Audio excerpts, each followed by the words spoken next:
Gold. The word itself just sounds like money, right? Treasure, power, timeless value. But have you ever stopped to wonder what actually makes its price go up and down day after day? Well, that's what we're going to unpack. We're going to look at the hidden forces behind the world's most famous precious metal. I mean, for literally thousands of years, civilizations have seen gold as the ultimate store of value. Think about it. It's rare, it's durable, and unlike paper money, you can't just print more of it. For longer than pretty much any other asset you can think of, gold has been the bedrock of wealth. So, here's the puzzle. If it's so stable and timeless, why does its price seem to jump all over the place? That's the core question we're going to tackle. We're going to follow the clues, looking at the key economic forces that are constantly pushing and pulling on the price of gold. Okay, so our first clue takes us right to the doorstep of a very powerful institution, the U.S. Federal Reserve, or as you probably know it, the Fed.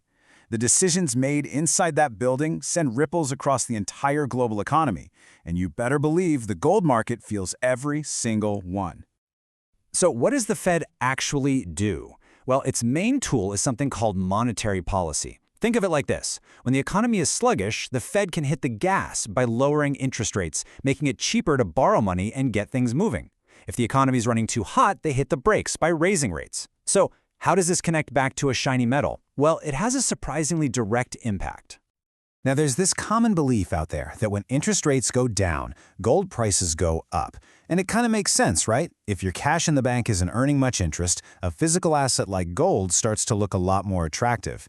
But, and this is a big but, when you look at the actual history, it's not that simple. Gold sometimes takes a hit before a rate hike, but then it often rallies a few months after. So the key takeaway here is that the relationship is way more complex than it first appears. All right, our second clue brings us back to the most fundamental rule in economics, probably the first thing you learn in any econ class: supply and demand. Because at the end of the day, gold is a commodity, and its price is a direct result of these two powerful market forces.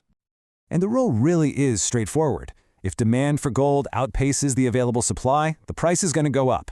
If there's plenty of supply but not a lot of people are buying, the price falls. The real question, though, is who are the major players creating all this supply and demand in the first place?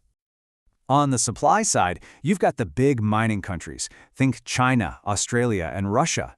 But the demand side? Oh, that's where it gets really fascinating. We're not just talking about people buying jewelry. We're talking about huge institutional investors and, maybe the most important players of all, central banks all around the world. Just to give you an idea of the scale we're talking about, in 2021 alone, the world's central banks bought a mind-boggling 463 tons of gold. That sheer volume tells you just how much power they have to move this market. Many of them are trying to diversify their holdings away from just one currency, and gold is their go-to asset for stability. In fact, if you look at this chart, you can see that central bank buying in 2021 was 82% higher than it was in 2020, an 82% jump. When you see a move that big from some of the biggest financial players on the planet, it sends a powerful signal of growing demand that directly pushes prices higher. Okay, our third clue involves two of the most powerful forces in the economy: inflation and the strength of the US dollar. And the best way to understand their relationship with gold is to picture a seesaw. You know that feeling when you look at your grocery bill and it's higher than last month? That's inflation. It means the cash in your pocket is losing its buying power. And during times like that, investors often rush to gold. Why? Because historically, it's been a fantastic store of value, holding its own while paper currencies get weaker. Now, to really get the next part, we need to understand this one key term: dollar-denominated.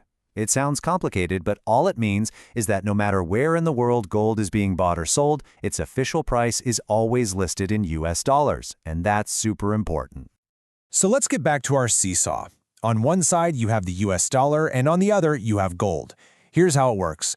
When the dollar gets stronger against other currencies, it pushes the gold side of the seesaw down. It takes fewer of those strong dollars to buy an ounce. But when the dollar gets weaker, the gold side of the seesaw tends to go up because gold becomes cheaper for buyers using other currencies. So let's pull it all together. We have our main clues: the Fed's policies, the fundamental tug-of-war of supply and demand, and that economic seesaw between inflation and the dollar. The key thing to remember is that no single one of these factors decides the price. It's really a dynamic dance between all of them.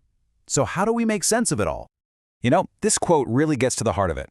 While nobody can predict the future with 100% certainty, looking at historical trends, seeing how gold reacted to different economic storms in the past, gives us a really powerful playbook for understanding what might be coming next. And of course, it's not just those big three things. The real world is always more complicated, right? You have to watch for geopolitical events, things like wars or major trade disputes, which can send investors scrambling for the safety of gold. Broader economic reports and just the general mood of investors also add more layers to the puzzle. So, with all this information flying around, how does anyone actually analyze the market? Well, it boils down to a pretty straightforward three-step process. First, they look at all those key drivers we just talked about.